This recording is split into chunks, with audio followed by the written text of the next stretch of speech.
coming live. Welcome back to my channel. Well, podcast, guys. This is Jacques, and today we are reporting live from freaking Medellín, Colombia. And let me tell you guys, matter of fact, can we get a round of applause for Medellín, please? Absolutely. Thank you. So I'm here and I said I wanted to do something for Vlogmas. And I said, if I can't make a video every day, let's talk about some real life shit. Okay. So with that being said, today, as I sit here with my Nam Chapa incense, sitting here in the beautiful country of Medellin, I must say that I'm truly impressed by what I've been seeing here. A couple people have asked me questions of if it's safe, do I like it? I love that I fucking see brown people. I think that's one of the things that has amazed me the most is that I'm seeing people that look like me. And with seeing people that look like me, I'm seeing things that I'm impressed by. I see a freedom amongst these communities, being African, Latino, or Latino in general.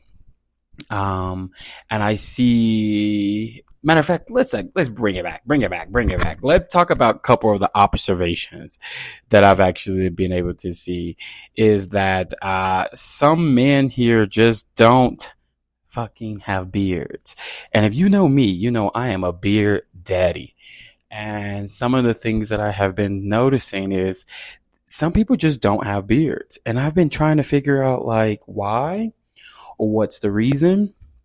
And it dawned on me. I'm like, maybe it's just something with the heat. Matter of fact, it's hot as fuck here. I just want everybody to know. I think this is their summer, but we're in the beautiful mountains. You're surrounded by mountains. It reminds me a little bit of Mexico City. If you know me, you know I fucking love Mexico City.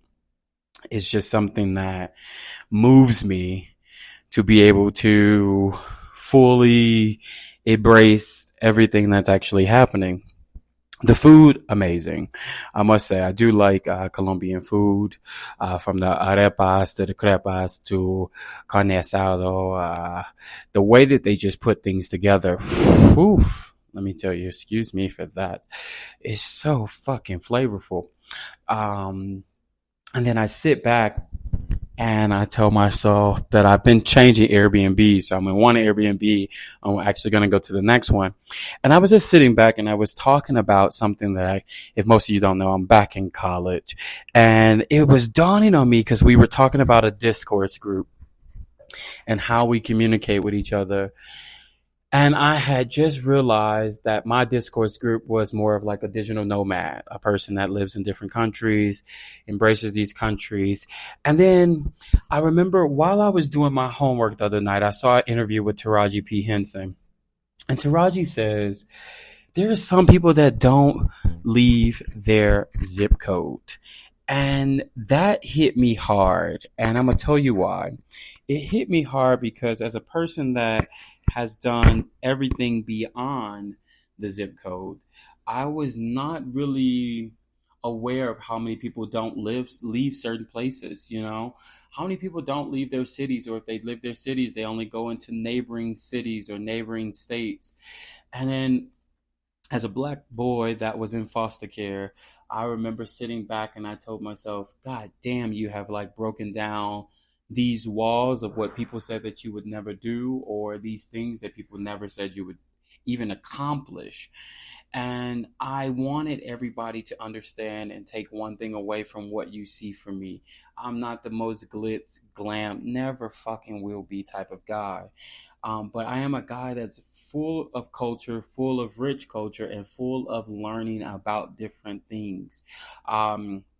There was a big debate on the internet the other day that says that there are some people that truly love this whole aspect of like the glitz and glam. And don't get me wrong, I think the shit is beautiful. But I think that there is a certain enrichment when it comes from expanding your horizons. I'll loop back in at the end. And the things that I've learned, like by what's his name, Woody. I think his name is Woody. I forget his name, from White Man Can't Jump.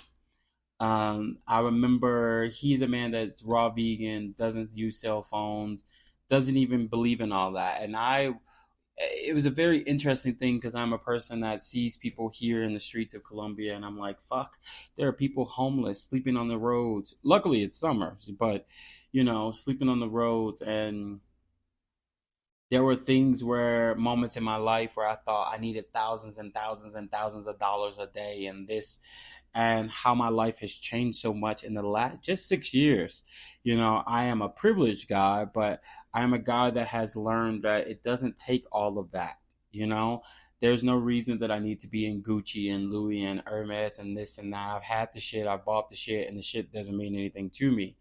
Um, but there was not that everybody, but there's a sense of emptiness that I have learned that most people that love these things have. I think I posted, I take trips, you buy clothes, and somebody thought to themselves it was cool to post, I do both. And I was like, yeah, Jamaica's not really a trip to me. You going to Jamaica is not anything to me. Hell, you going to Paris at this point is not anything to me. And I think most people didn't understand that concept of what I was trying to say, is that we oftentimes don't look at things for face value. I sit back and I remember being very angry about a lot of things that now just doesn't piss me off anymore. One of my friends recently was saying that they had got cheated on, and I remember sitting back and thinking, I wouldn't give a fuck. Like, I'm just at the point in my life now that you do you, I do me. There's no reason for me to be upset about what anybody does in their life anymore. Not to be bothered by it, not to care about it, um, and break some of these generational curses that were brought onto me or I was born into. Um, and that's usually what this whole, like, my Instagram and my YouTube, I usually am a man of very few words unless somebody pisses me off.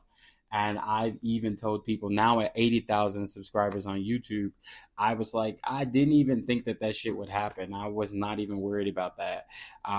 But I've truly healed, because a lot of shit that used to piss me off just doesn't piss me off, doesn't get to me anymore. I've learned to just say, okay, like, okay. Because there's nothing that you truly can do about anything other than making yourself happy.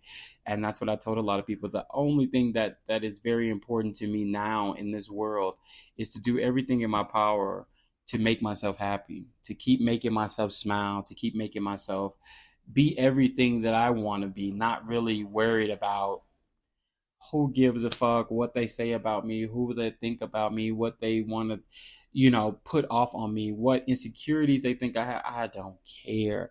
And that's how I kind of want people to live their life. That's the only thing I want people to take. This is why I started doing this podcast. I'm going to come up with a very nice name for it. I haven't come up with a name of what I want to call this podcast, but it's just a way of me getting out the things of my thoughts without actually being on video, because sometimes I don't fucking feel like being on a video. I feel like just being on the podcast, talking my shit, being who I am. So I'm going to check in with y'all a couple more times before I leave Medellin. I'm going to now get ready to take a shower, because listen, when I tell you it's hot as a camel's, you know what? And I need to take at least 2 showers. So as always, guys, drop a comment. Let me know what you guys want to hear on the podcast. If there's anything that you're interested in, and I will be checking in with you guys. Welcome to Vlogmas on Legacy Trails. See you motherfuckers later.